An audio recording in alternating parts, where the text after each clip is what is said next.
Welcome to RPG Book Club. On today's episode, a lot happens, really. I can't really sum it up. It's just a lot.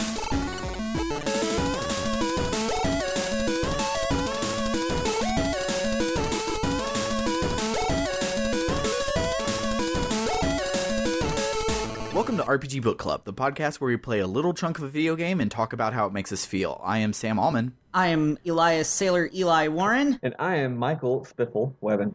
And today we'll be playing Rogue Galaxy all the way to the end of Chapter 10, the Illusory Oasis. And I should be more specific, and we will watch Chapter 9 and watch Chapter 10, the Illusory Oasis. And play a little bit of a video game in the middle. With a slight intermission of walking down.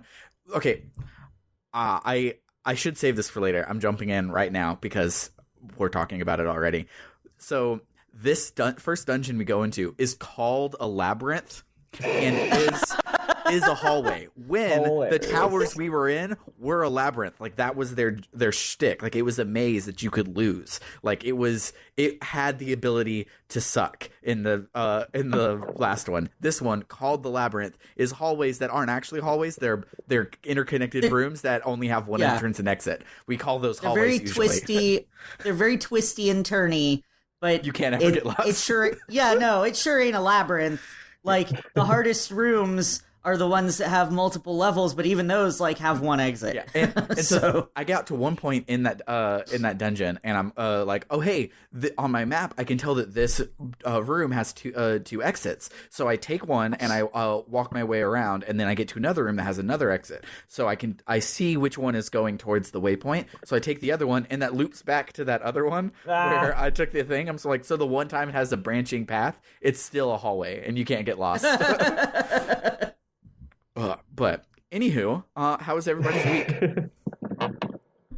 I'm doing pretty well. How about that Nintendo thing yesterday, guys? Man. Oh my gosh. I'm excited about that. I wish we would have gotten a tease at least about Pokemon 2019, but I'm pretty satisfied with it because Smash Brothers and Mario Party. So look awesome. Here's my secret thoughts and feelings. So making a game engine from scratch is hard and takes a really long time.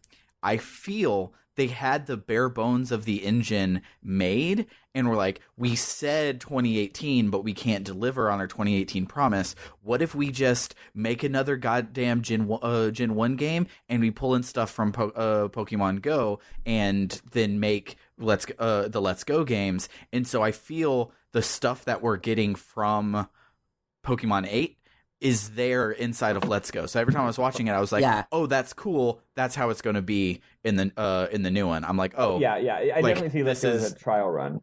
Yeah, and so it definitely feels like every time I was watching it, I was like, oh, this game's like it'll actually be fun, and I can play it with Scarlet, and you don't drop in like another person with another 6 Pokemon. It's just like another hand on the controller to play your Pokemon. I'm like, so she won't fuck up my stuff. That's perfect. Like, I don't have to I don't have to like maintain 2 teams. She can just jump in and throw a Pokeball and it'll be fine. I'm totally getting that Pokeball Joy-Con too. Oh yeah, I probably will. Yeah, me too. But yeah, it's like the whole time I was watching, I was like, okay, making me buy everything. So here's the thing about Pokemon. I know that it was created for the sole purpose of selling toys. You know, their catchphrases, gotta catch them all. Like, you're being manipulated into buying everything that you can. I don't care. You're like, I'm buying everything. Correct. I started playing Pokemon the year that it came out in the US in 1998, and I became addicted immediately, and I still fucking love this shit 21 years later. So, or I guess it's been 20 years. For me, it's a little funnier. You want to know a fun fact? I have not finished a Pokemon game, and by that I just mean like beaten the Elite Four or whatever the heck at the end. Oh, really? I have not beaten a Pokemon game since Heart Gold. Wow. And the thing is, I love these games, but I just don't love playing them. It's like I feel like there's a couple of just weird, they just have some weird boneheaded design decisions. Like, me and my friend Bernard, we always joke like, man, Pokemon is so great. Imagine how good it would be if Game Freak were good game designers, which is snippy. And of course they're making. Of course they're really snippy. I don't actually mean to throw shade on them. They're obviously when you have hundreds and hundreds and hundreds of Pokemon and a zillion different moves and 18 types. Like yes, it's very hard to balance and make it all work, and they do probably a stand-up job. But there are just enough weird, janky, boneheaded decisions where it's like every Pokemon game I buy, and I really love the first 10 hours or so. And and then I don't play anymore. I can do that with the next one. Yeah, I really wish that you could give another college try for Black and White, because Black and White was the first time they started to like mess with what does it mean to be a Pokemon game, and your fight through the Elite Four is interrupted by the final fight of the plot, and it's super cool. Yeah. Black and White came out during a time when I didn't have a portable game console because my Heart Gold Soul Silver DSi, Baby Blue DSi got stolen, and I was still in mourning about it. So anyway, that's why I never got around to Black and White. But yeah, and then Black and White 2 is like the coolest like idea that they've done is they were like, what if we actually made a sequel without going into a new generation, but like we could just do it like 3 years later, and like the way it ties back to everything was like really, really well done. Like Gen 5 is probably the strongest gen of traditional Pokemon, and then Sun and Moon is probably the strongest gen overall because they were just like they're like. Speaking of our off-mic Star Wars discussion, they were just like, let the past die, kill it if you have to. To make this at least a little bit relevant to Rogue Galaxy, one thing I like about one thing I like about Sun and Moon is that it and the modern day Pokemon games, it's both a blessing and a curse. The blessing is that it's so light and fun, and the plot is like low stakes, and the gameplay is breezy. That makes it so enjoyable to play and just nice and sweet, and it makes you happy. It also does not make it the most compelling, which is to say, whenever you are not playing, in my opinion at least, it doesn't get that little worm in your brain that's like, I need to be playing Pokemon right now. Yeah, if I don't beat a Pokemon game in a week, I beat it in like 2 years. Like I just was talking about Black and White 2. I haven't beaten Black and White 2. I haven't either. Yeah. But that's the opposite of like Rogue Galaxy is the opposite, right? So like Rogue Galaxy, the Pokemon Sun and Moon version, that's just easy to fall into and play, but also not super compelling to stick with. That's like what Xenoblade is. Xenoblade Chronicles 1. Whereas Rogue Galaxy is like, no, you're going to want to play this game, but you're also it's not going to be like a low-key, low-stress environment when you're playing it. Yeah. So that brings me to a question that I was going to ask at the end. I'll ask it now. Do you think we'll be able to stop ourselves and not play the final chapter, or should we do 3 chapters next week? Oh, I can guarantee I will be perfectly fine stopping. Yeah, me too. I'm actually a tiny bit behind. As I told you guys, I didn't 100% finish Chapter 10, although it's probably like an hour, so that's not really that much catching up to do. Chapter 10 was really short. It took us like an hour and a half to record. Yeah, and that's with all of the cutscenes intact. Since you've already watched them, you can skip that and be done. I probably had like half an hour of gameplay left. And then I can see the cutscenes, But anyway, I honestly, as much as I am looking forward to the final chapter, I also absolutely would and have no problem with waiting. Yeah, no, not at all.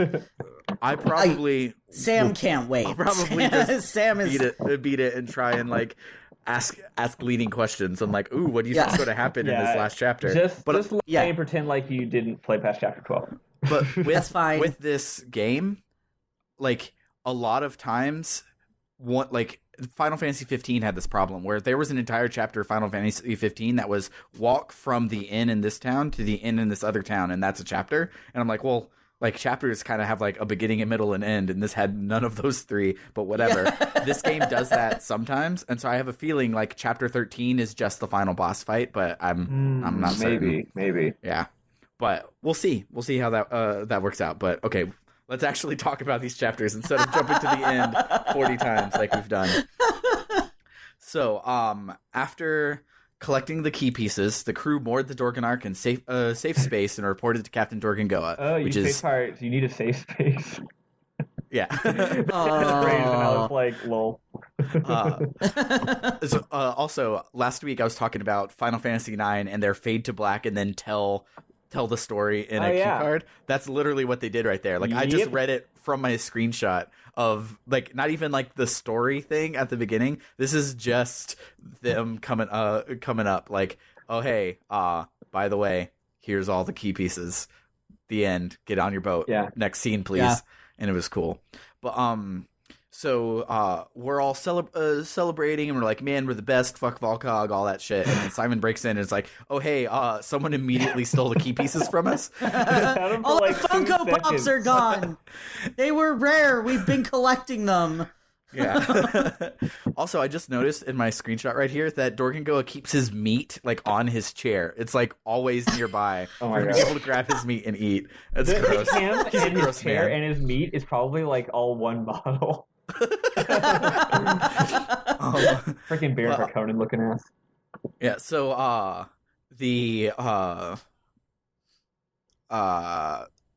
sorry, I lost my spot. So the FaceTime machine turns on, and Zagran comes on and is like, oh, hey, by the way, I'm evil, so I took the key pieces. Yeah, we didn't see that coming. And we're just like, dang, you've only been saying you're evil since literally chapter 2 of this whole game. Yeah. And so Jaster's like, but we're not by any planets or anything, so he's probably gone for the lifeboats, so he runs to the deck. And then on the deck, sure enough, there's Zegrom, like, not even to the lifeboats yet. He's just kind of, like, chilling over by them. And Jaster's like, we gonna fight. And he's like, okay. And so we have a one-on-one fight with Zegrom, which is one of several one-on-one fights we get to do this week. How did you guys like it? Your fight with Zegrom? I'm pretty sure we tore into Zegrom really easily. Did not tear into him. I did not tear into Zegrom. I did get on my first try, but I certainly didn't wreck him. It took me some effort. I liked it. It was a lot like the last one-on-one fight we had with Doggo, except it was just a lot less hard. Yeah. And I think I can't remember this. So these two chapters also had a ton of unique music. I think this one might have had unique music. I didn't comment on it, but if it did, you can rest assured that it owned. Yeah, and if it did, I'll put it in, and if it didn't, we'll just sound stupid. But Ken is really, really good at this game. So as far as I can recall, he did really, really well with it. Yeah, I don't think I had to look up any strats or anything. I didn't like struggle with it, but it was like, all right, let's put on my illusion sword. Like, it was hard with Doggo because I didn't have any good moves, but now I have my good moves, and it still took like a good bit to get him down, and I still had to like interact with his mechanics, which was cool. Yeah, it did take a little while, but also, if I'm not mistaken, this boss does begin a common trope in this chapter, which is continuing this game's favorite trick of the fake out life meter. Yeah. I think it's like the real one you have to do is about 1 inch long, but here's a 10-inch meter. Because they basically, anytime you're fighting a boss and you hit him and it does like absolutely no damage to that meter, you're like, okay, this is a fake life meter. I admire their commitment, because it's like, I actually, a while back when I was in college, me and some friends we were working on a JRPG style game, and it got put on the back burner because it's really hard. But we do intend to get around to it one of these days. And one of our goals, we weren't trying to be like, oh, we're going to subvert JRPGs because they're so stupid. It's just like, no, we love these games, but maybe there's a few things they could do better, right? Mm-hmm. So one thing we did where we're like, if the boss's health gets to 0, they are dead. Right then. And not even you go to a cutscene and they talk and then they die. If the health hits 0, they're dead. So we were going to have a lot of fake outs. Like, once you get their health down to like 10%, it goes into a cutscene. And the funny thing is, I thought that was a really brilliant idea. This is the only other game I've really seen to do that, because that's the only time it does. It only does fake out health meters when the person doesn't die at the end of the battle. And it's cool that they thought of that. No one else has thought of that. Yeah. So it reminds me, since you talked about that, I wanted to bring this up, and I don't want to be a jerk about it. Go ahead. But we have a lot to talk about, so let's try to avoid tangents as much as possible. I know that's going to be hard for us, but let's try and barrel through this, because there were a fuck ton of cutscenes. Yeah, I wanted to be able to give some time to Zegrom, because, like I said, it's been something we've been doing for a while. Oh, yeah, totally. So we'll probably hang on Zegrom, speed through a bunch of shit. Hang on, Johanna. Speed through a bunch of shit. Be done. Yeah, so, exactly. So then Zegrom gets away, and we follow him to Rosa, and he meets up with Datron, and he's like, "Oh, I've been good and evil for you." And they're like, "Okay, yeah, take your payment." And he's like, "I don't care about the money. What about like my girlfriend, wifey thing?" They're like, "Oh, well, we're bringing her back to life. We promise." He's like, "Remember when y'all threw me in jail and I got to see that was bullshit? Y'all are bullshit, aren't you?" And they're like, "No, we're totally not. And he's like, "You are." And they're like, "Okay, well." If you know, why did you come here? It's like, because I wanted to kill you myself. And so then you get a fight as Zegrom in a one-on-one fight with Seed, our second one, which is another fake out because, like, right after a second, Kisala and Jaster jump down and join in the fight. And so then this fight was unique because if you don't interact with the mechanics, as in running around and doing stuff like that, you won't notice that it's not a real boss fight. So I had Seed cornered in the corner, and like he was stuck at 1 HP because he's not killable in this fight. And I was sitting there, I was like, why won't he die? And then I just happened to like switch to another character or something. I don't even remember why, but I was close enough to a pedestal to be like, go and put the Funko Pop in. I'm like, oh, I didn't even have to like fight him. I just had to go and do this. It was a completely fake fight. But did you mention Seed's mask yet? No. Oh, yeah. No, I skipped it. Yeah, I scrolled down too far. So before you fight Seed as Zegrom, Seed comes out and he's like, "Can I remove my mask now?" And they're like, "Yeah, we finally finished your face." And it's Jaster, but with like silver Pauly D hair. He looks way cooler. He looks way cooler than Jaster. Yeah, I got two things to say real quick. One, I'm so sorry. Who's Pauly D? He is one of the kids from Jersey Shore, and he is a tool, but he has that hair. I'm just like, I have to understand this reference because he seems so proud of it. And my second thing is, as soon as I saw him, all I could think of was Squidward going, "Oh no, he's hot."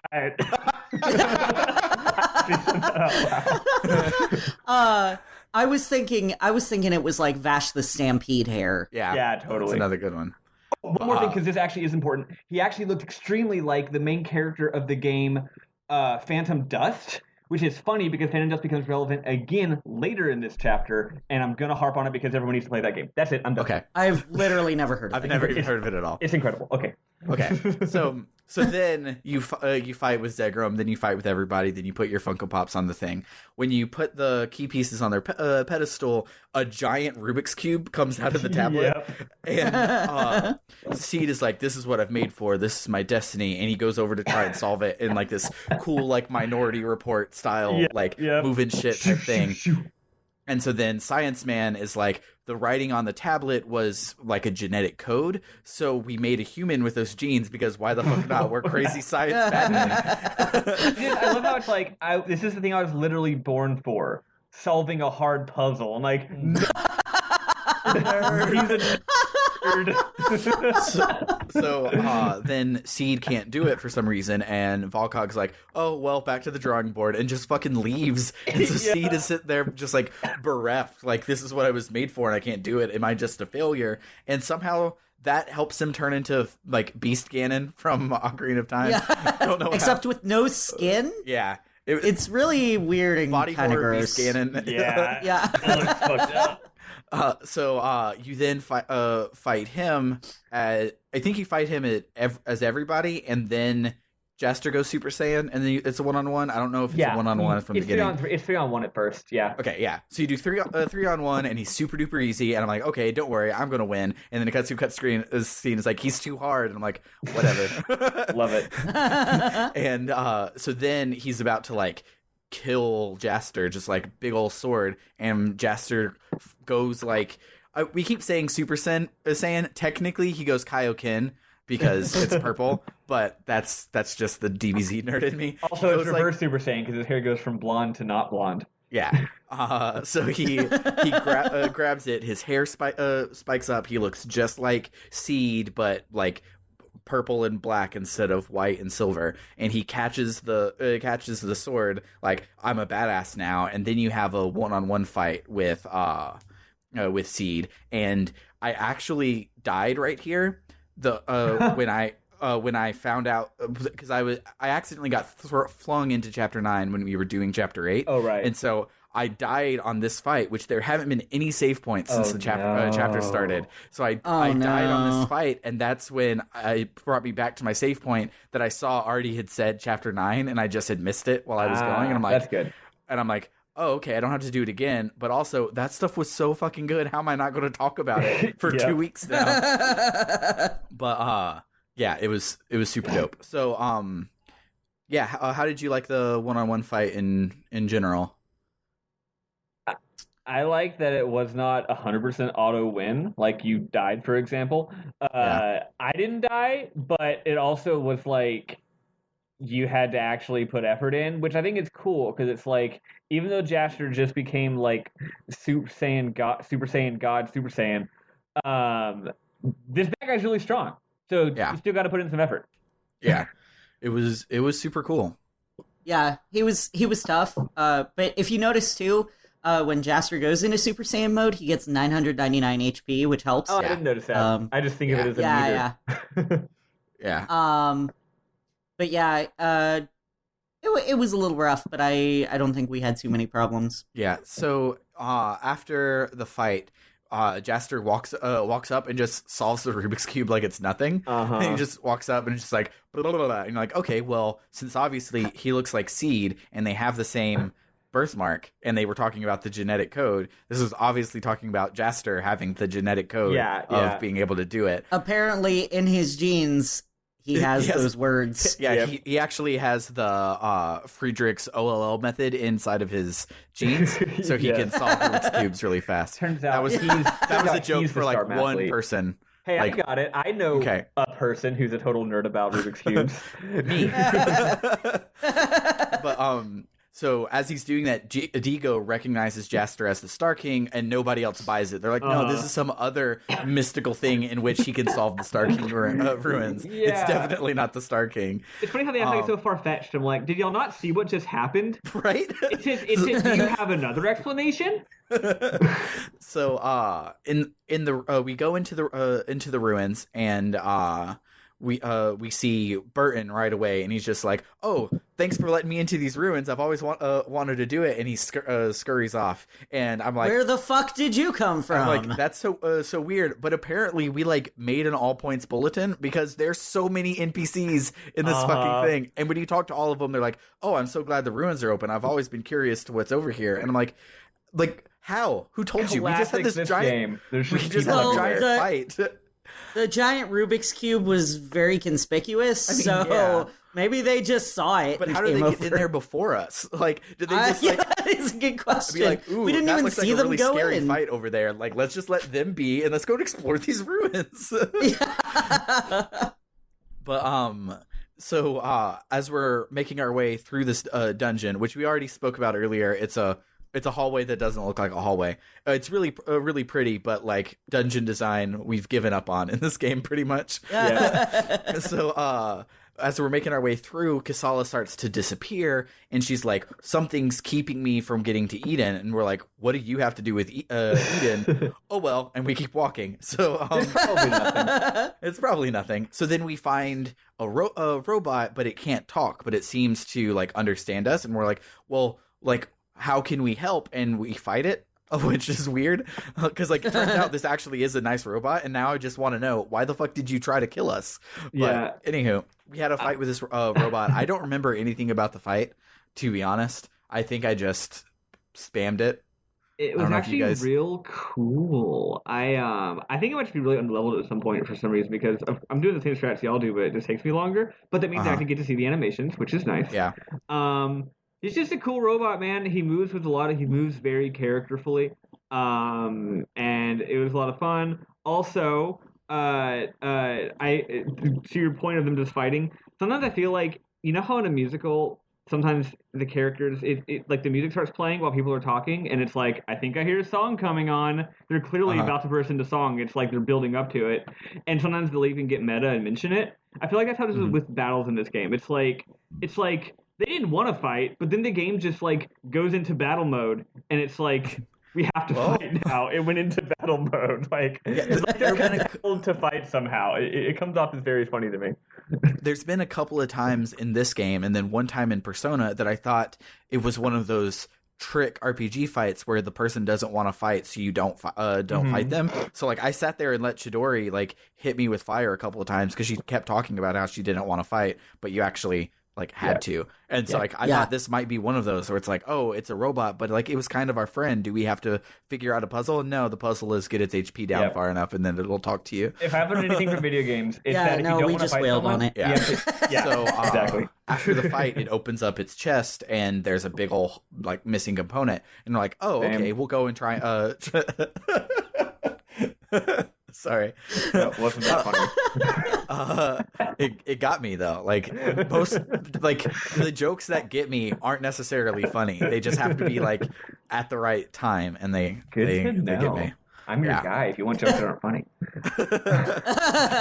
But so we go to try and find it, and meanwhile, we see Burton translate some runes in there, and he's like, wait, Eden is bad, actually. Like, all of these people wanting to find good shit, like, they're going to be wrong, because that's not how it goes. And so it then cuts to us walking onto a save point, and we see that Mark isn't dead. There's actually 2 Mark cutscenes. I'm going to throw them all in once because I don't remember when the other one happens. But we see that Mark isn't dead, and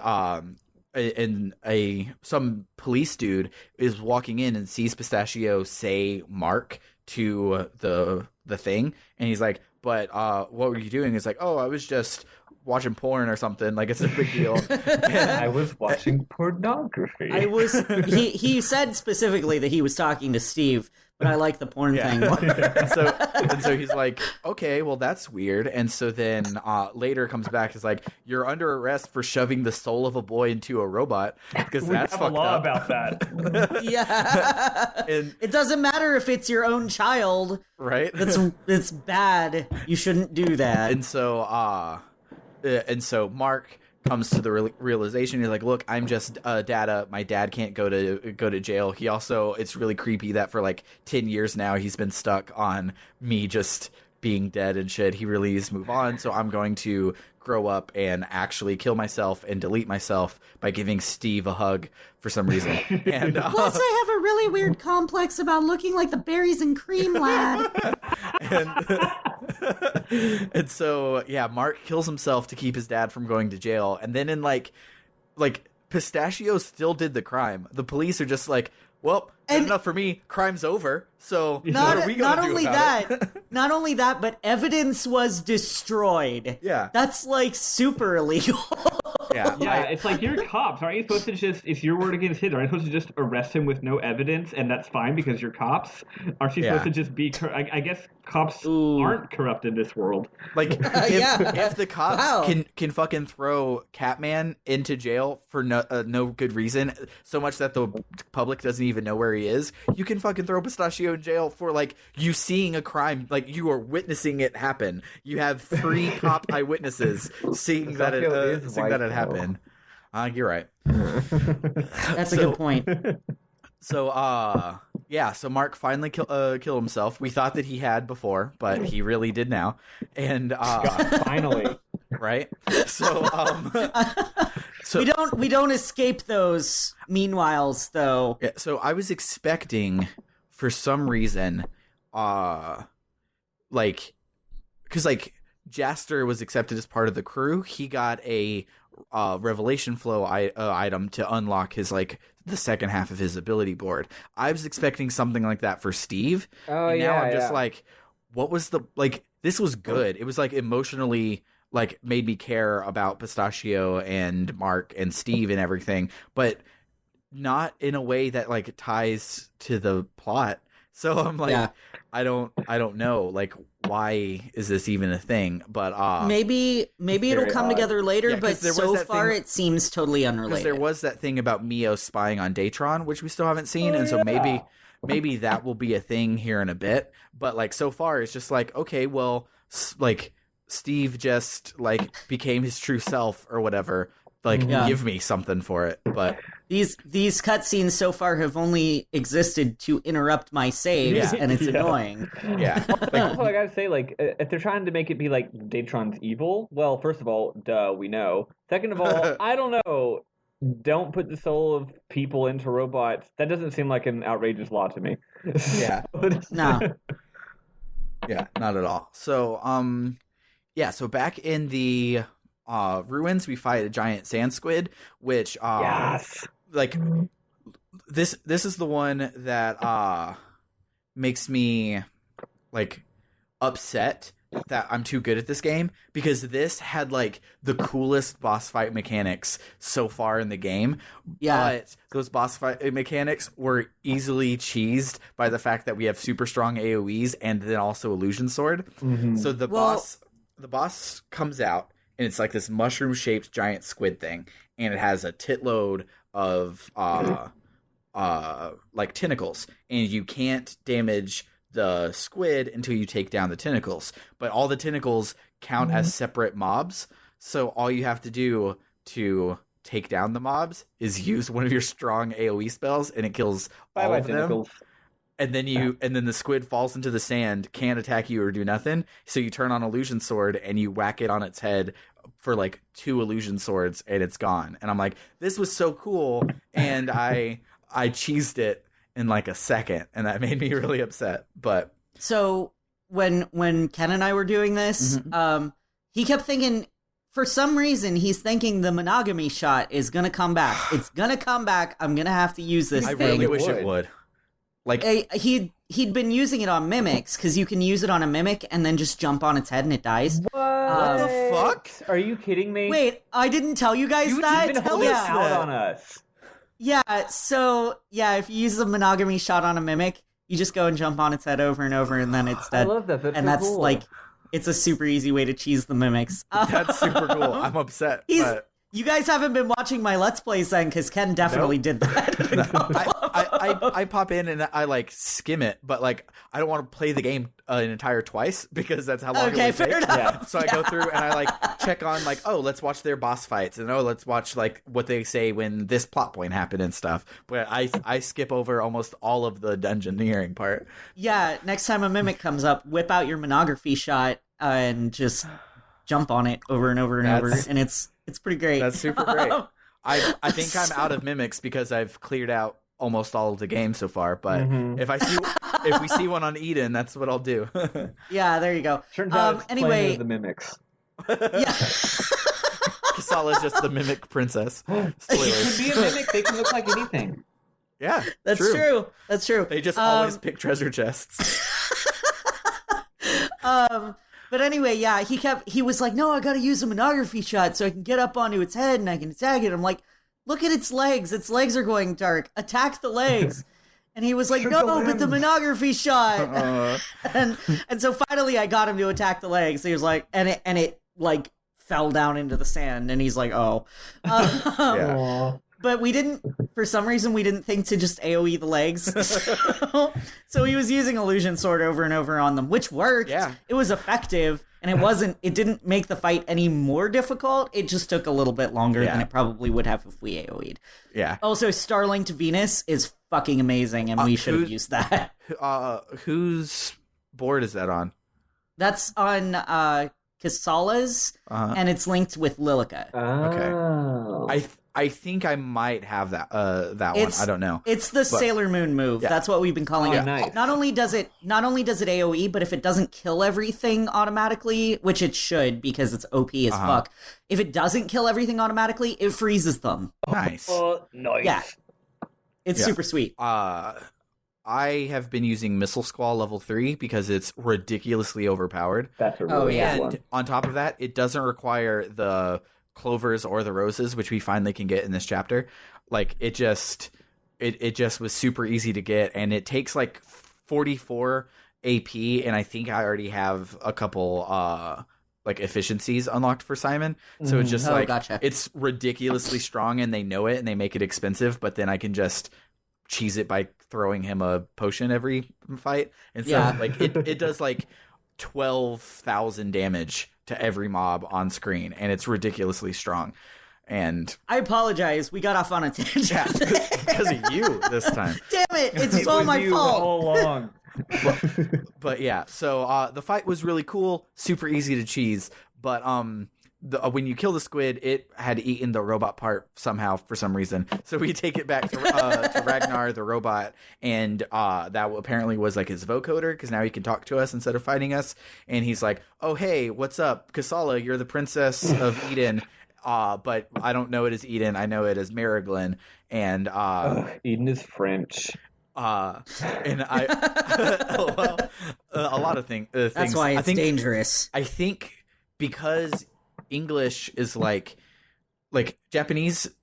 This sounds racist. I'm not trying to be, but Japanese is like half English at this point. Like the way that they adopted words, they just use the English word. Mm-hmm. So it's like that. So like English doesn't feel like a foreign language in Japanese. So I feel like French is there. Like this is a real foreign language. It's not that English katakana bullshit. This is like the real shit. Because like everything uses French. Yeah, it sounds so different from Japanese too.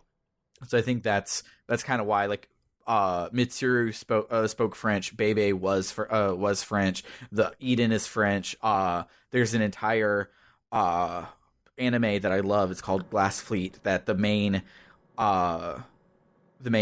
beef is, or the main like plot twist centers around the main character Michelle being Michelle with one L because it's a man's name, but turns out it's actually Michelle with an LE because it's a female's name, and it's super good. But it's like that whole thing is just like because it only works in French, and I'm like, why is this a Japanese anime if the main pun is a French pun? But whatever. But yeah, another tangent. So Eden.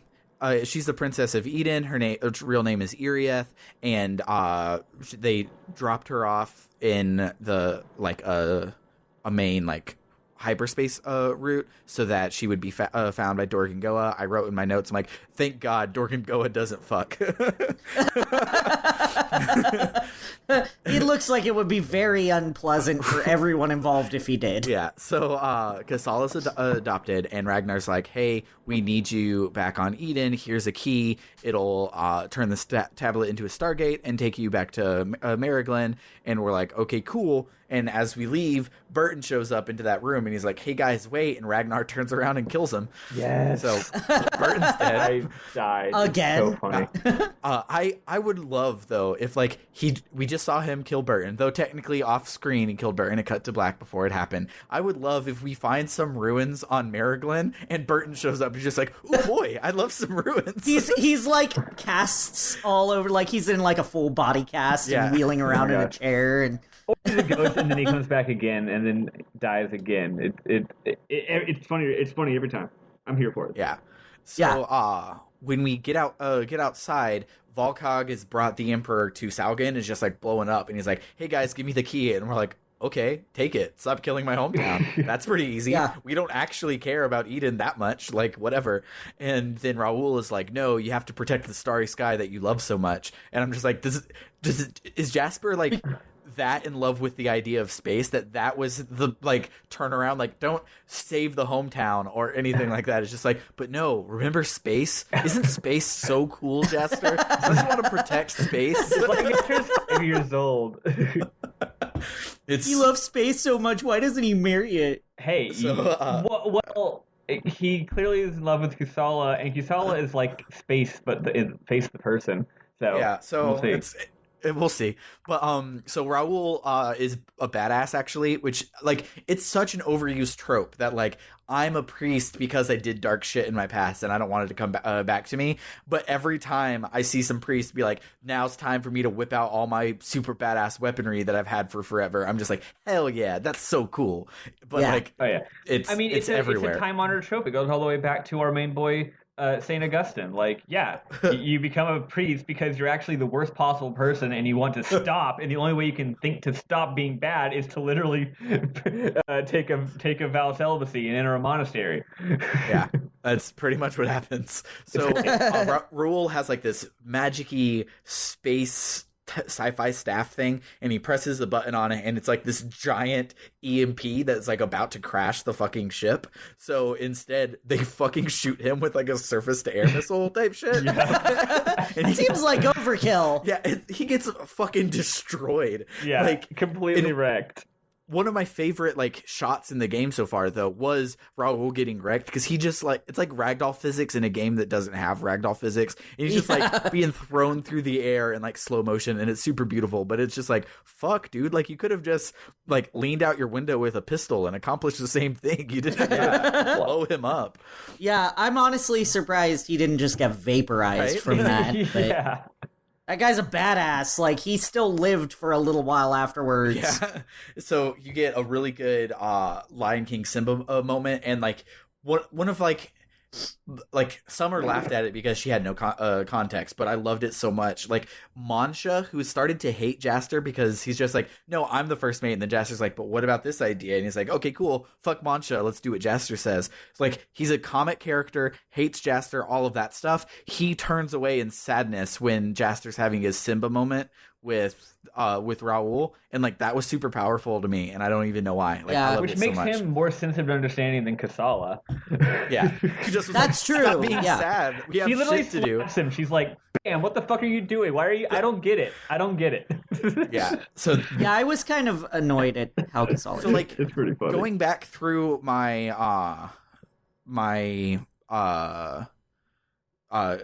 screenshots, like redoing it, I didn't hate like the actual things that she said as much as like when it happened, I was like, this is fucking stupid. Like, let him feel his feelings or whatever. Uh-huh. Like, Yeah. You it are was valid.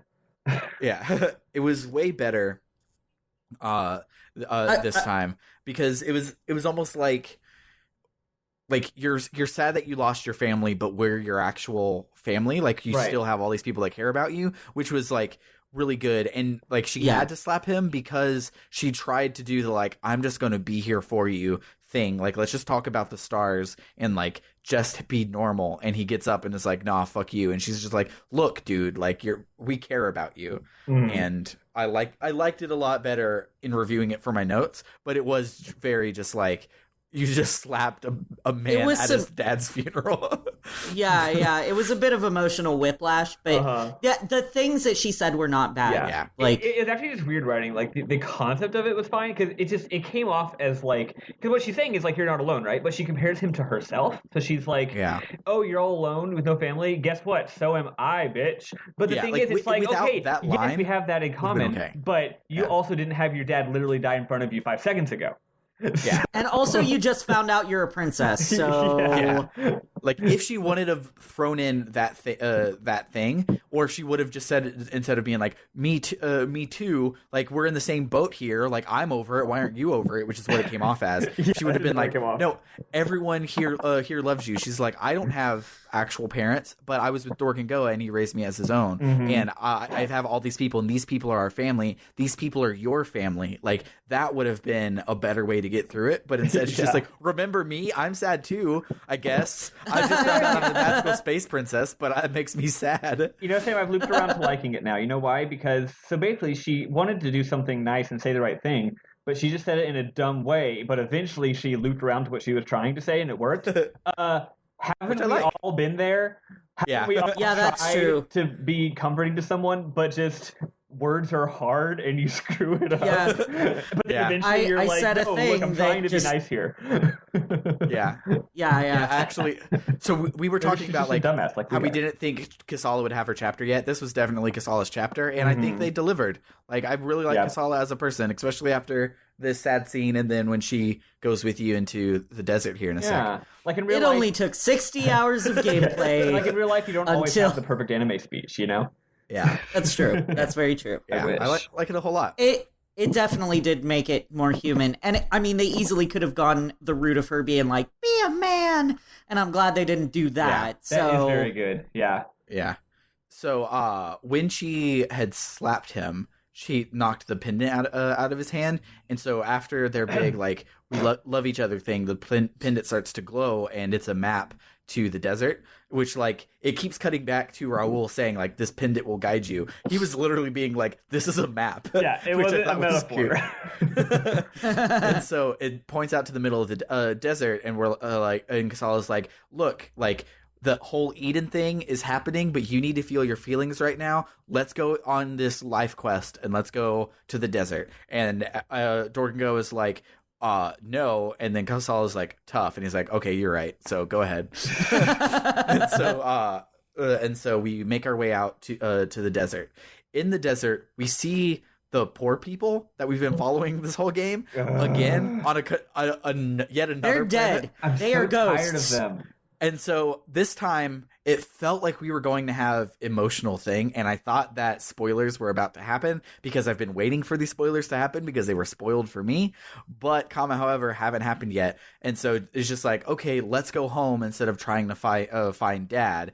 And she's like, okay, let's go to our home that we have. It's a real thing. And I'm like, you're not homeless? Wash your fucking clothes. Like before you get on your ship to go to your next thing, just stop in, change clothes, take Chie out of that weird head wrap thing, and just like, I hate her like, weird. be normal. Like, is she a bug? Is she an insect? Does she have antennae? What is it? Yeah. I don't know. It's gross. Well, I don't like it. My thought was like, they're dead. They've got to be dead because they keep following us around to every planet. They're always in the same clothes. They're always crying. They're always looking for the same person. They're dead. Of course they're wearing the same clothes, and their home is the afterlife. They're going to finally move on to the afterlife and wait for Dad there. Yeah. Which means they got to wait for Dad to die. So that's really smart and makes a lot of sense. I feel that's not the case, but we'll just have to see. Yeah, I don't have any. I am probably 100% wrong. I just want to acknowledge but that's just smart. Yeah, thank you. That is my theory. Yeah. I'm sticking to it. I'm pretty sure I'm going to be wrong, but that's just like based on what I've seen so far, that's how it seems. Well, that would be good. All the things I've thought of as my counter theories are like way worse than that. So I hope that they're dead. I still think Simon's dad. I still think Simon is this show guy. Yeah. Yeah, so we are making our way through the desert, and there's a bunch of like weird ghost people that make sure we're decent people at like the most base level. It's like, oh hey, my husband's dying. He looks just like this dead person that you just saw. Like, will you tell me the truth? And you're just like, yeah. And then, yeah. Okay, cool. You can come into our secret city, which is on the other side of this like permanent sandstorm. First off, in every anime, if there's a permanent sandstorm, there's a beautiful town inside of it. They're hiding the works. good shit in there. Yeah, like, yeah. Like, first off, that doesn't ever happen. Second off, it never is moving. So like, someone fly over it with a ship and then see it. Like it's crazy. But so you make your way in, and suddenly you're in the Netherlands. Like, oh my gosh, it's like literally the Sound of Music in there, and it's like, and it's called Johannesburg. Yeah, so it's pretty damn close to the actual Netherlands. I did not pick up on that imagery, but yeah, that's totally what they were going for. Now that I think about it, and so we start to ask around, and nobody has any idea what the Star King is. They have no idea what Jaster's cheek hair means. They don't know anything about anything. And we're like, well, that's weird. But they keep like talking in vague terms. If you actually talk to the NPCs, I was trying to find like an item shop or something, and I stumbled upon the next part. But they alluded in this dialogue that what you're supposed to do is talk to all the NPCs, and they vaguely mention like, oh, there's like a girl that lives out in that abandoned house on the edge of town, I think, or something. Like it's all vague, where they just have a fuzzy grasp on something, and you're like, well, I'm gonna go see what that is. And so you go there, and you find Jaster's mom. And she doesn't say, just hanging out. She's like, "What's up?" She doesn't say she's Jaster's mom till after, but she's a blonde lady. She's Jaster's mom. She's a blonde lady with Jaster's cheek hair. So like, come on. Although Jaster takes forever to figure out anything. Yeah. So we get in there and we're like, who are you? What do you know? And she's like, well, I can't tell you anything until we fight. And you have a one-on-one fight with Jaster that has a fake out in the middle of it where you then go Super Saiyan to be able to beat the rest of it. It's pretty cool. This one is closer to like the Digo fight than the others. Like it actually does test you. And she does this thing where she'll split off into 5, and it's super cool. I didn't even think here I could have cheesed that with an AoE as well. I didn't even think of it. I just illusion sword and until I took her down. Yeah, we used a guide, and thank God we did, because that fight actually does require you to be good at the game. And I mean, Ken is good at the game, but it still helped to have that information ahead of time. You said you one-shot her? Did you really one-shot her or just take her down? We did. We absolutely, we got her down in one try. Oh, okay. You one try. I thought you meant one try. Yeah, not like one shot. No. I'm like, no. What's that secret? Do you monography shot and jump on her head? You equip the freaking relic that makes you attack twice per turn, and then you Yeah. No. When I said one shot, I meant one attempt. Gotcha. Yeah.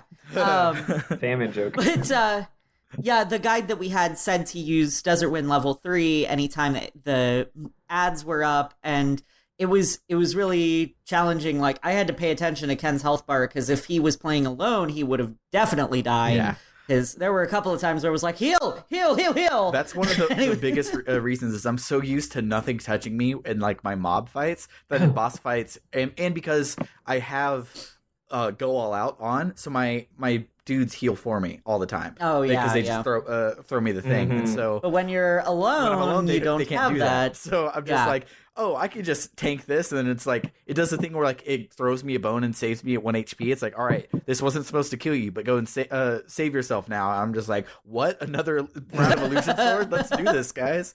And that's how I've died every single time. Die every time. But yeah, so I really liked the fight. Even when I was illusion sorting, I didn't it still required me to try, which was really good. It was a good fight. Yeah, I and thematically it was good and everything. It was great. So after the fight, she starts to explain everything, and she says that she trapped the town in a time loop because everyone had this disease and she couldn't cure it. So she trapped them in a time loop so that the disease wouldn't progress. Normal. So she played God. Regular thing to do. Yeah, she had the power of the Star King. What else was she supposed to do? There wasn't an interplanetary war until later. That's Jaster's bullshit. She just had to help this one town on this one planet. So she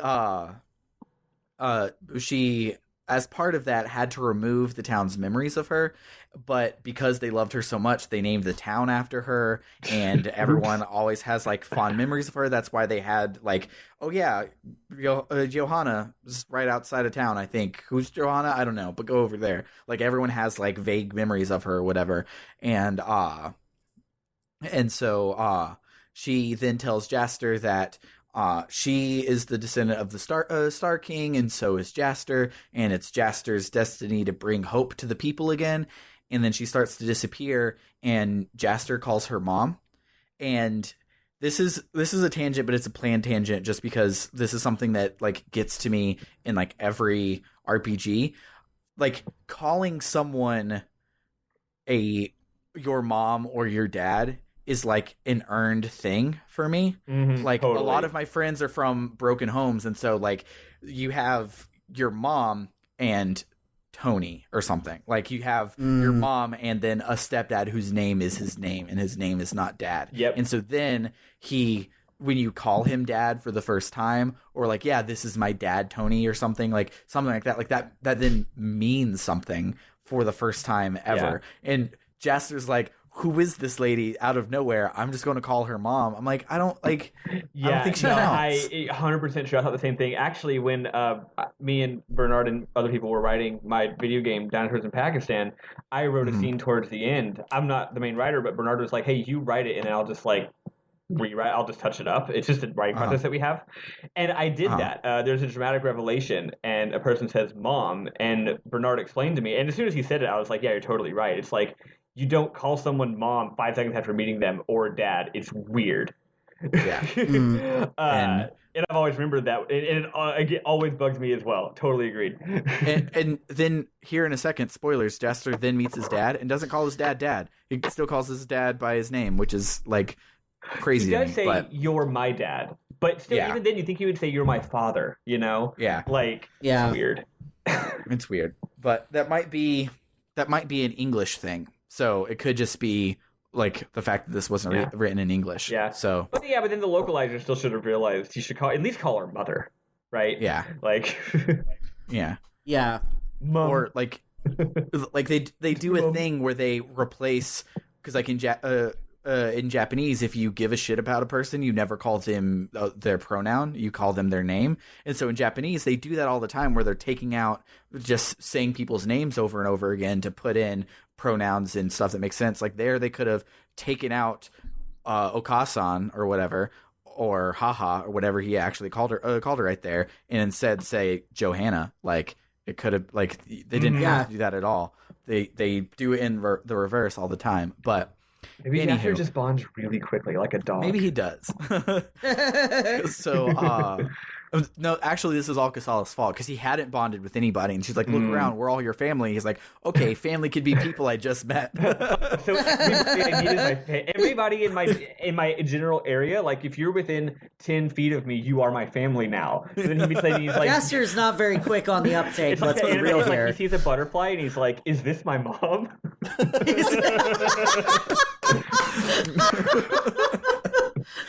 I fucking love that meme, by the way. I now have another meme to Photoshop to throw up in the Discord. Oh, yeah.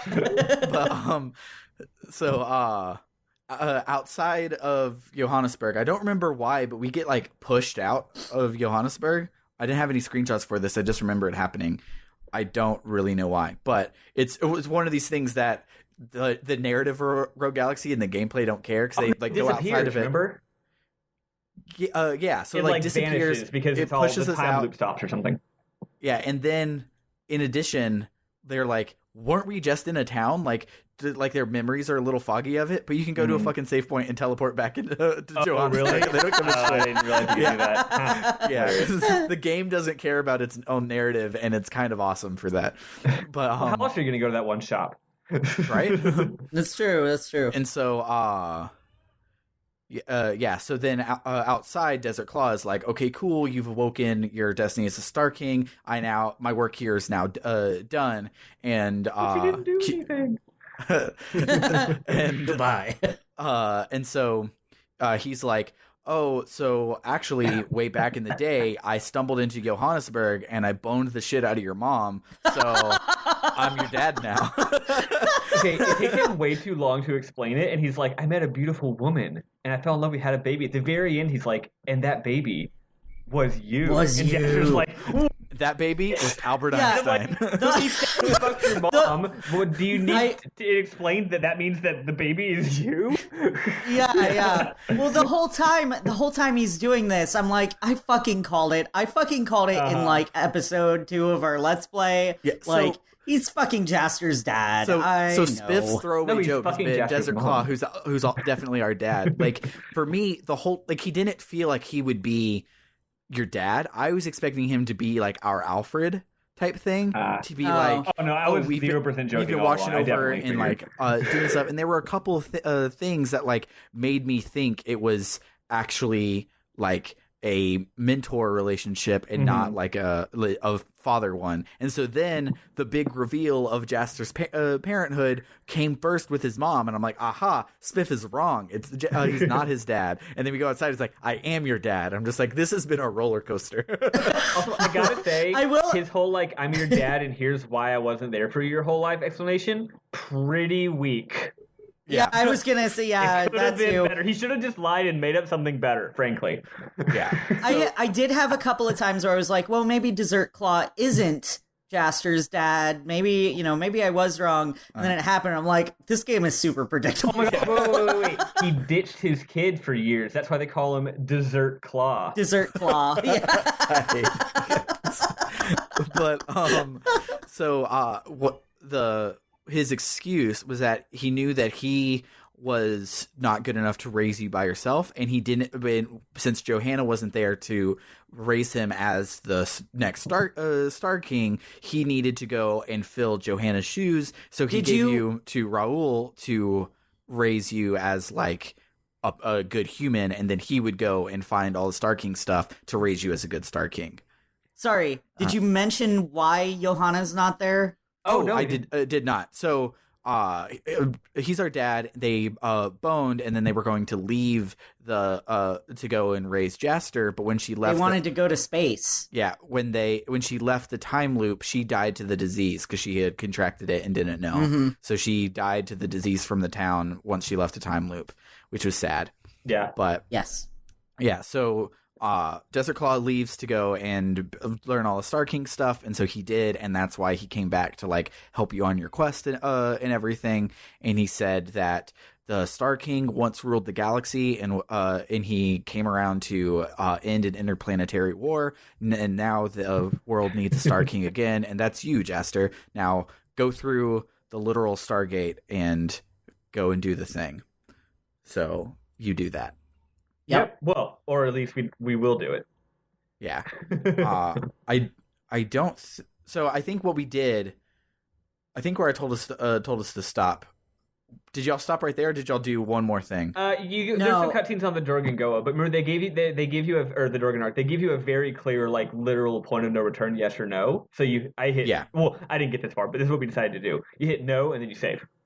Yeah, okay. So I was about to talk about that part, but I didn't remember if I said don't hit the button on Rosa or if I said don't hit the button on the Dorgan Arc. So yeah. Oh wait, I may have just had. I think I just had a save on the Dorgan Arc. Like we didn't go up to the helm or anything. Okay, yeah. I was like, okay, this is where we need to. I didn't go up to the helm either. So basically, okay. You take your key piece thing back to the tablet on Rosa, you put it in, and then it literally turns into a Stargate. Like it shoots up into the sky, and then but it turns into like a ring with a portal in the middle of it, and it's a straight up Stargate. And they're like, cool, let's go through it to get to Mariglen. Do you want to save first? And I'm like, yes. And then also, I probably will go and get some treasure chests before I go back. But yeah, because we just got the Sun Key. Yeah, so you get the Sun Key from Johanna, and I'm like, I need to know what all's in the Sun Key chests. So. Gotta go. Yeah. Bye. Yeah. I thought it was that's silly more important. how they just leave the Stargate there, which is fine. Like we gotta prepare. Dorgan Go is like y'all gotta go prepare. But the thing is, like, can anybody go We're through trying that to Stargate? keep Datron.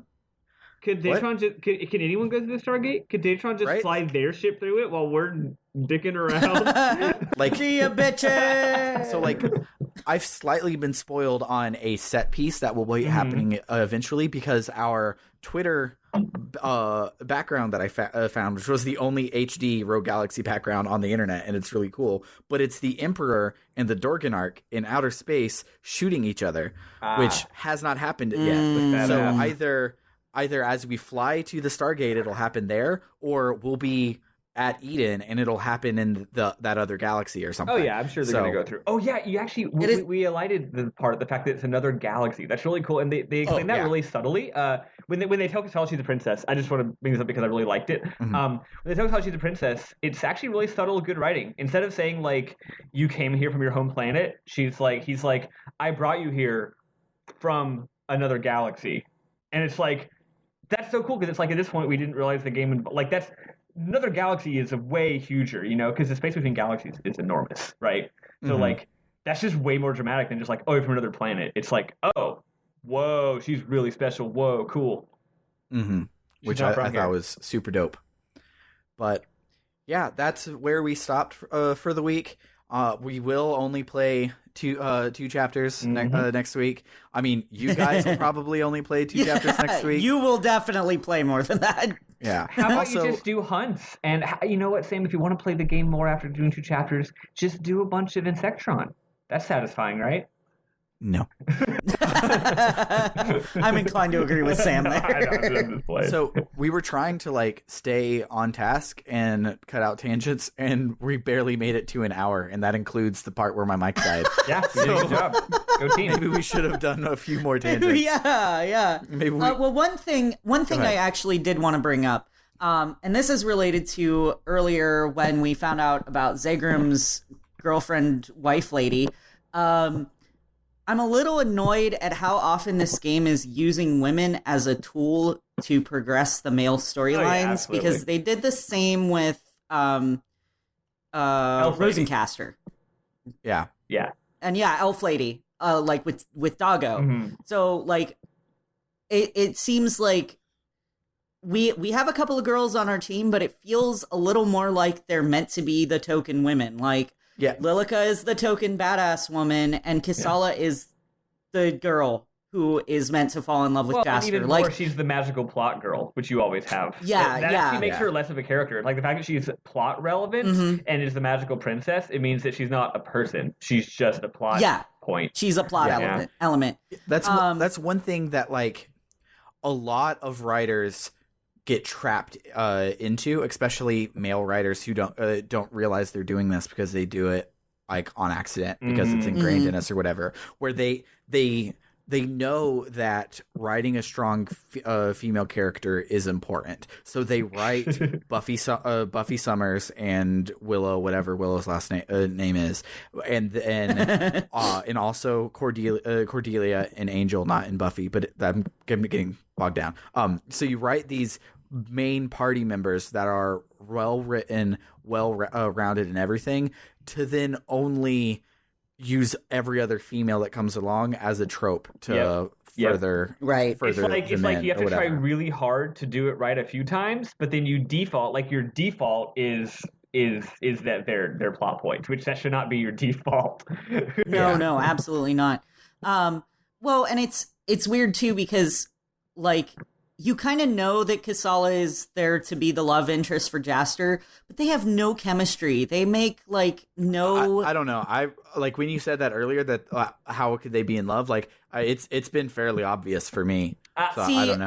I don't see it. I don't really see them, like, as having any sort of connection.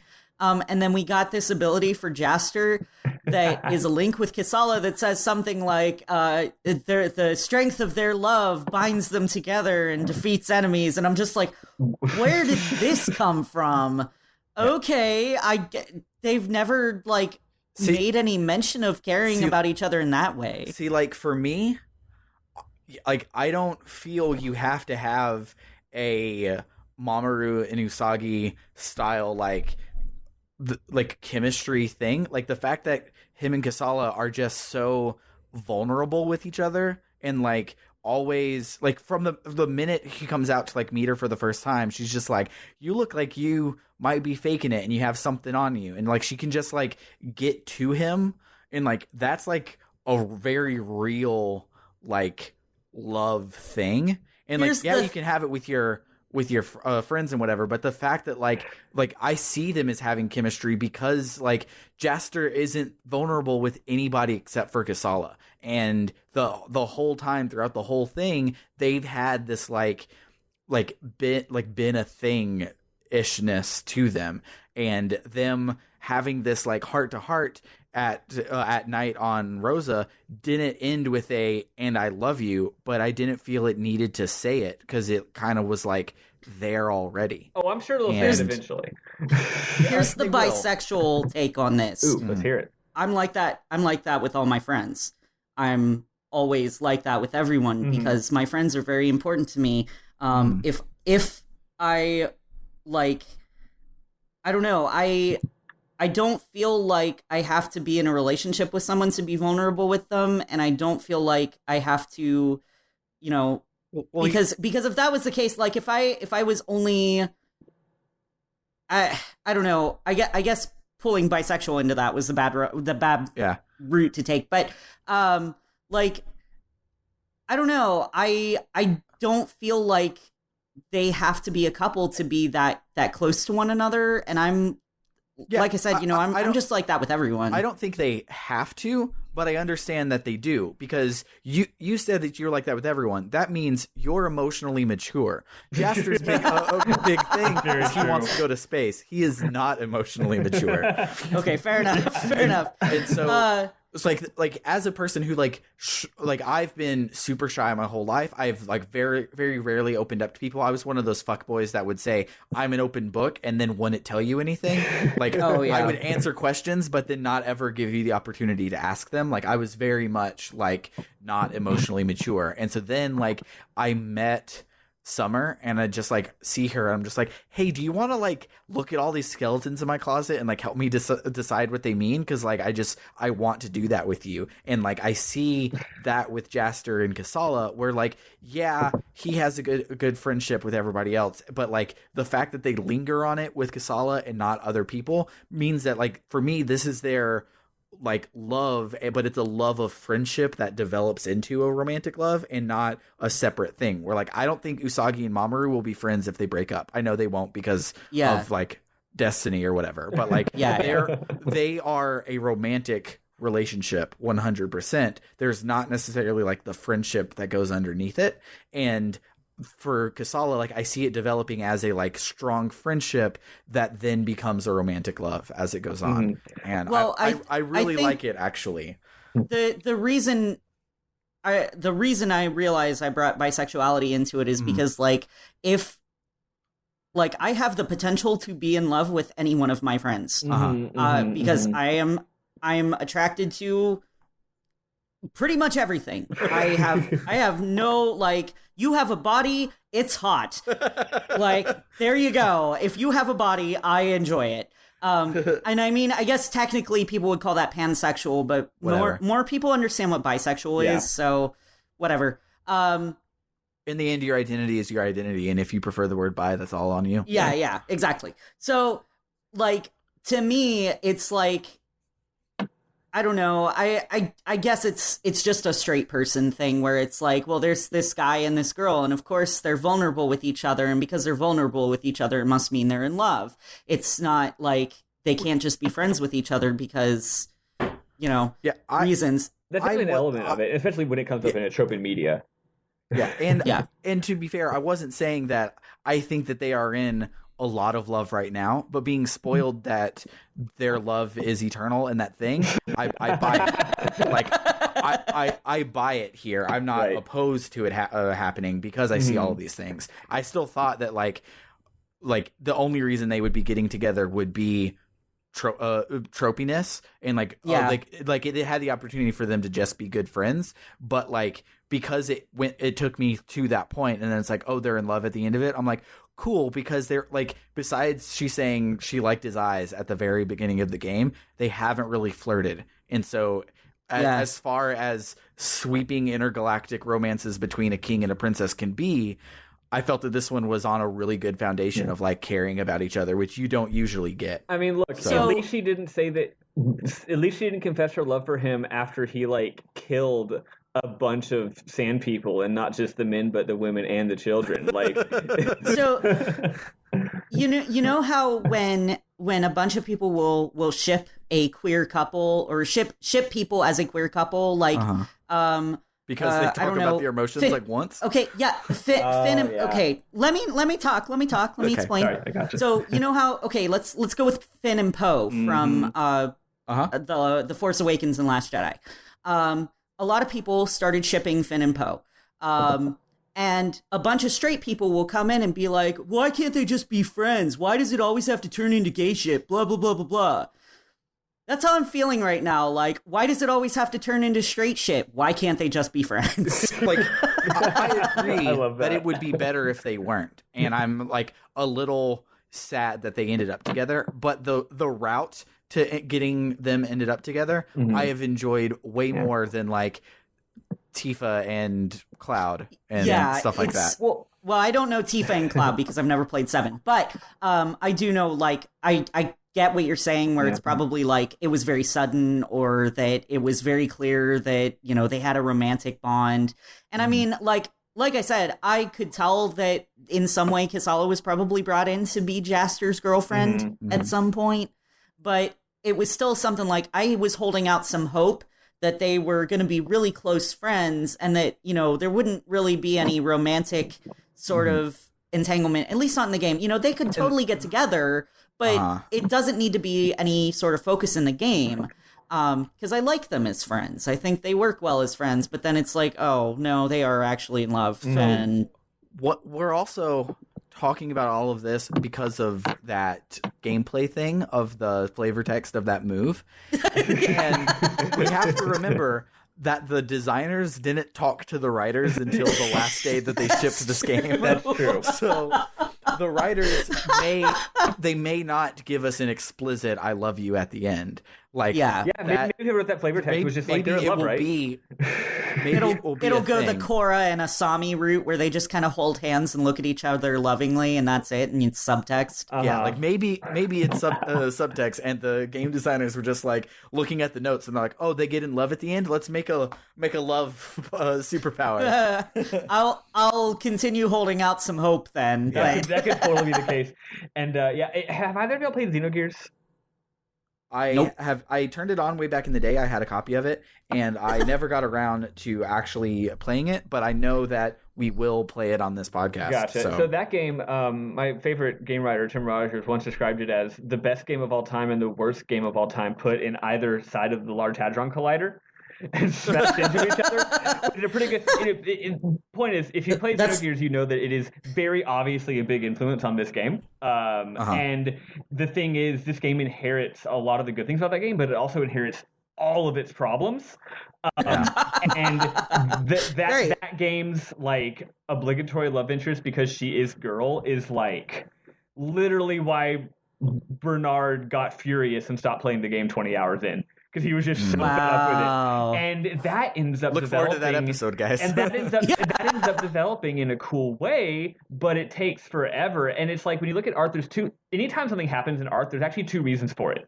There's the reason that is given by the story, and then there's the reason why the writer decided to write that in the first place. Right? So it's like even if the reason So, like, a love interest can be in there, period, for a bad reason, just because it's a trope and it's misogyny. But then, after deciding to put it in the story, they can do a really good job of actually portraying it and writing it well and developing it well. You know, it's interesting. It's like you can look at it from two different ways. And that's kind of how Xenogears is as well. It's like, once they actually get into the whole they're in love thing, they do provide good reasons, and it is pretty organic. But also, the whole time you can just tell you're like, I know why this is happening. It's because you thought it had to happen. Yeah.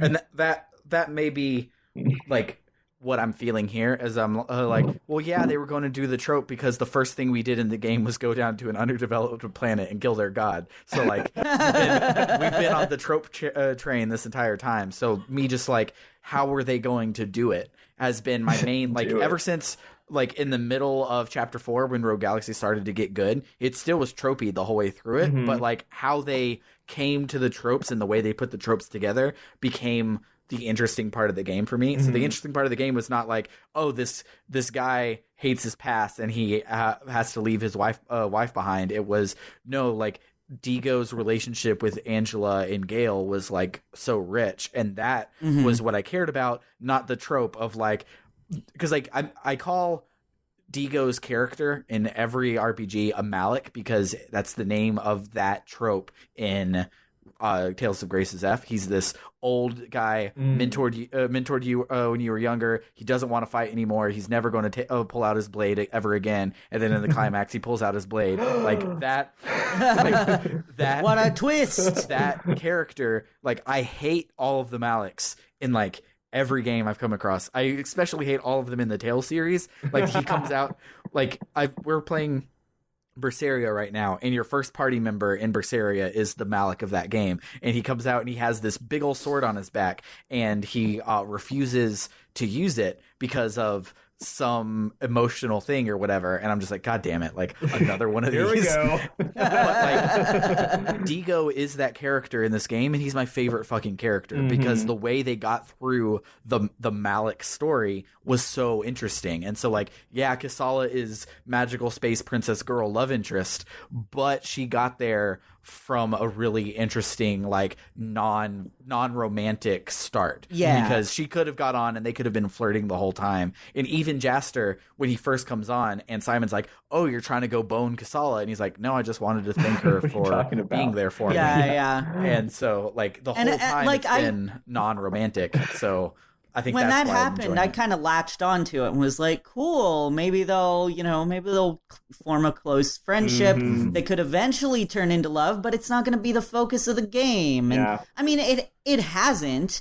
for the most, like, I haven't picked up on it too much, so it's definitely not the main focus, but it feels like it's going to become the focus of the future chapters, and I'm a little disappointed about that to because go full Fifth Element, like the power of our love is going to save the galaxy. I'm kind of anticipating that. yeah. Like, I'm not saying I want that to happen, I was hoping it would be a power of I was hoping it would be a power of friendship throughout. Because friendship is really powerful. I tell all my friends, I tell every one of my friends I love them. Mm-hmm. I throw the word love around like it's fucking candy on Halloween because I think it's important. Like, people who are like, oh, I don't use the word love very often. I'm like, why the fuck not? It doesn't lose meaning. Do you not love people? Yeah, it's weird. Yeah, do you just not care? Like, that's shitty. Like, you should love other people. You should tell other people that you love them. Like, my dad a while back started ending every phone call with "love ya, bye," and like, that's kind of my philosophy on it at this point. Is like, I'm gonna tell everybody that I love them. You know, whether I'm in a relationship with them as like a romantic partner or not, because I do. I love all of my friends. They are all very important to me. And if I lost any of them, I would feel just as devastated as if I lost Ken. So, question: if you say "I love you" to everyone, what if the power of Jaster's love in that special move is just their friendship, platonic love? Yeah, that could be. I just saved the headcanon for you. Damn, there you go. Thank you. Boom. You fixed everything. Right. Well, it's also interesting because when they do that move, they don't kiss, they don't hug, they don't say "I love you." They hold hands and they just kind of look at each other. And it's actually kind of nice. Yeah. Well, there's your Korra Asami handhold right there, man. Like, that's true. But I just feel like it's going to turn into more schmaltzy kind of love stuff, and it might. But I feel like the game so far has been really, like, it's been trying to earn it. So if it does happen, I feel it will be okay, for the same reason Spiffle said a second ago, where he's like, well, the fact that she's there to be a magical plot point girl love interest is bad, but at least they earned her doing that. This game has done a good job of being less. It ends up being less dumb and bad than I predicted it's going to be a lot of the time. Yeah, which is like, that's true. Like, it's almost like they like took like a game master's guide and rolled a dice to pick the tropes to make this game, and then they had a real writer take those pieces and put them together. Yeah, but they still forced him to do it. So like, you can't deviate from this, but you can at least do a good job with it.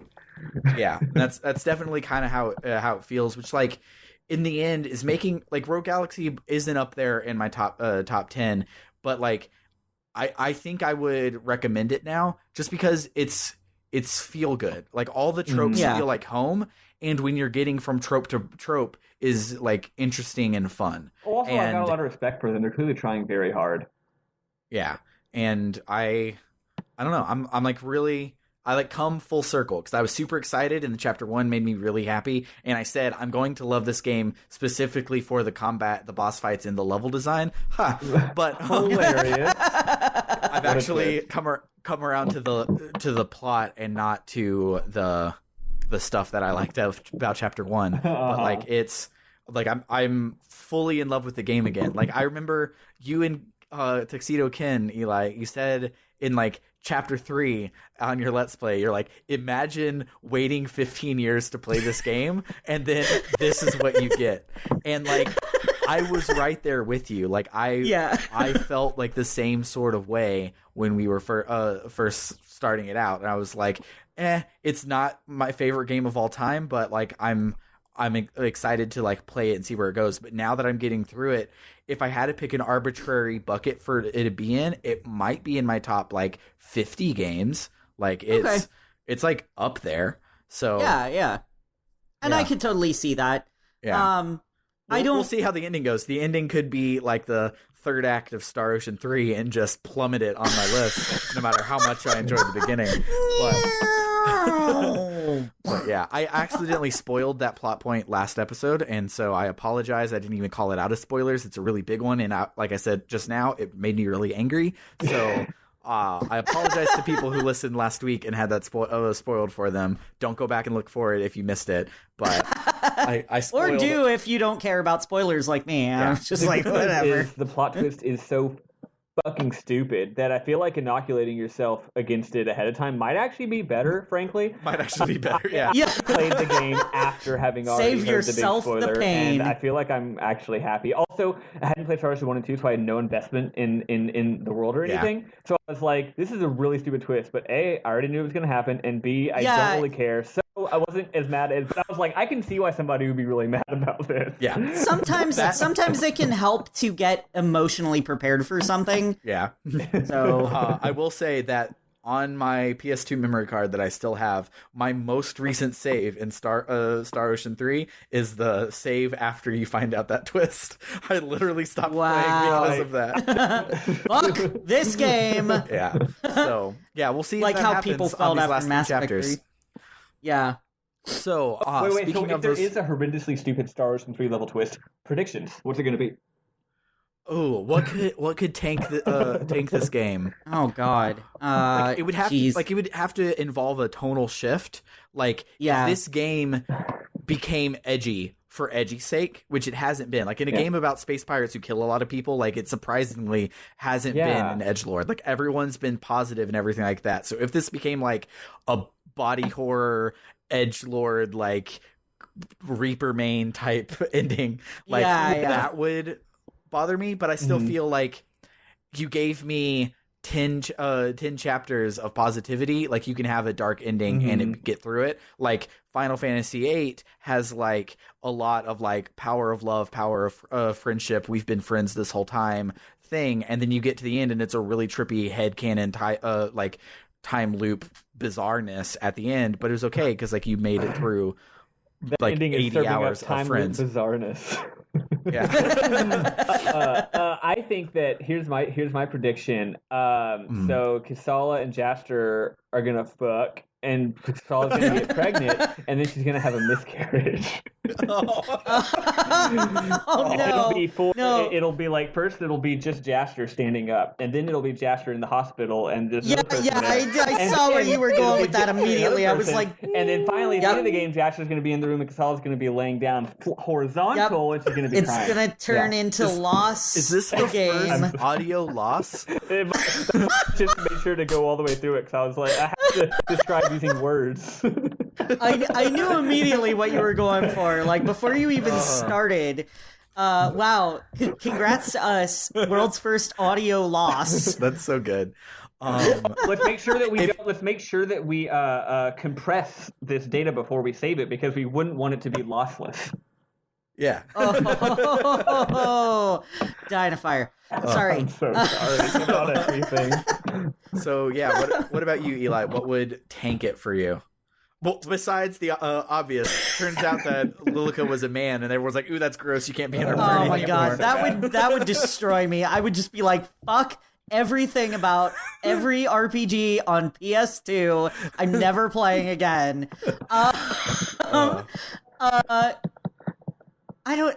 don't know. I mean, I'm pretty on board with everything that's going on. Like, I'm feeling more invested in the characters. I think if something happened and like the characters started turning on each other, which again would be kind of an edginess for edginess' sake. I wouldn't like that either. And there's one of my biggest pet peeves is miscommunication. And like, okay, I don't know if you guys are gonna get this reference. Have you ever seen the movie White Christmas? Oh yeah. No. Okay. So for Sam's sake, White Christmas is a movie that was made back in the 40s or 50s. It stars Bing Crosby, Danny Kaye, I can't remember their names. It's old. I'm aware of it existing. I just haven't seen it. So the big plot point in there is that they're going to throw a big holiday party for their retired general. Because he's depressed, basically, for a variety of reasons. Yeah, he's really depressed. He was going to he was trying to join the military again, but they wouldn't bring him back in because he's too old. And so Bing Crosby's character, who is a musical theater performer, wants to find a way to bring all of the old troops back to this big motel or hotel that the general owns, so that they can throw a party for him. And he's going to go on TV and ask the troops to come here. Well, a woman listens in on the phone call, but only hears the part where the TV exec is like, yeah, let's make a big schmaltzy show out of it, and it's going to be great. But doesn't hear the part where Bing Crosby's character is like, no, we're not doing that. We're not commercializing it. We just want people to gather at this one place. And so there's this big whole misunderstanding because the love interest, Rosemary Clooney, that's her name. Mm-hmm. That's it, yeah. Rosemary Clooney's character will not communicate this with Bing Crosby's character, and she just runs off. She doesn't want to talk about it. And she just fucking leaves. And I hate that. So dumb. Just fucking talk to each other. And I love that movie.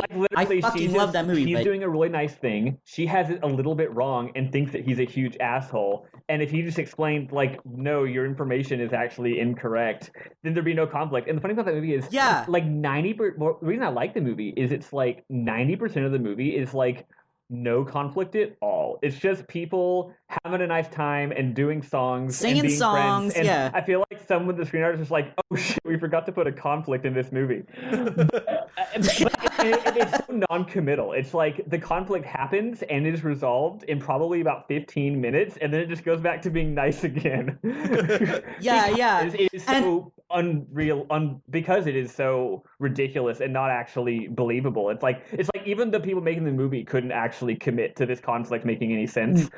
Right. So that's like the most, to me, that's like one of the most egregious examples of the lack of communication. Yeah, it's for the lack of communication in media, but it's a trope that happens a lot, and I feel like for this kind of thing, and I was kind of getting vibes of that when Raoul was dying and he wouldn't just fucking spill the beans to Jaster. He was just like, no, you have to go on a magical quest to find out that your dad is Dessert Claw and he fucked the Star King's great many great granddaughter.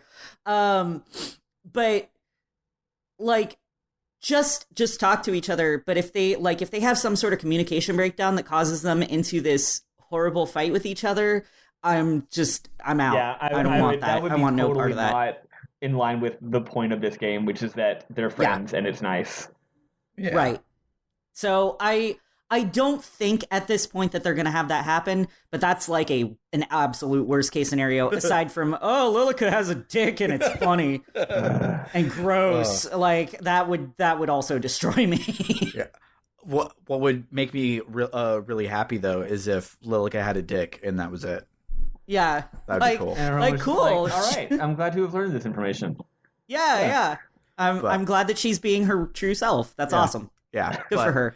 She's still our friend and we love her. But yeah, we finished talking about the game at 1 hour. We're at an hour and 36 minutes. We promised talking about how it makes us feel, and we talked feelings for 36 minutes. A lot of feelings. So I have many feels. Me too. So next time we will play Chapter 11, The Legendary Planet, and Chapter 12, All Good Things, which makes me like trepidatious because the thing is, all good things come to an end. So, but that's not the end of the game. Dramatic, and then it'll be fine by the end. Yeah, I'm sure. The end of the game. All good things come to an end is where the communication breakdown happens, and they all hate each other. But the last chapter of the game is called To Eternity. Oh, snaps. And we will not be playing To Eternity. I mean, you guys will not be playing To Eternity. I cannot promise if I won't be so thirsty for it that I finish it.